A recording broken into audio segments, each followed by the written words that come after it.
అన్ని మతాల్లో ఫాస్టింగ్ ఉపవాసం ఉండే సాంప్రదాయం ఉంది. అండ్ ఫాస్టింగ్ అనేది మన శరీరానికి కూడా చాలా మంచిది. 15 నుంచి 20 గంటలు ఫాస్టింగ్ ఉండడం వల్ల మన బాడీకే కాదు మైండ్కి కూడా చాలా బెనిఫిట్స్ ఉన్నాయి. ఉదాహరణకి ఫాస్టింగ్ ఉన్నప్పుడు మన బాడీలో బ్లడ్ షుగర్ లెవెల్స్ డ్రాప్ అవుతాయి. అప్పుడు మన శరీరం లివర్లో ఉండే రిజర్వ్ షుగర్ని వాడుతుంది. ఆ తర్వాత మన శరీరం బాడీలో స్టోర్ అయిన ఫ్యాట్ని యూజ్ చేసుకుంటుంది. ఆ ప్రాసెస్లో కీటోన్స్ ప్రొడ్యూస్ అవుతాయి. ఇవి మన మెంటల్ అలర్ట్నెస్ని పెంచుతాయి.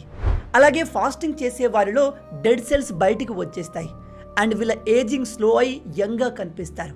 అలాగే బాడీ మొత్తం డీటాక్స్ అయి యాక్టివ్ అవుతుంది.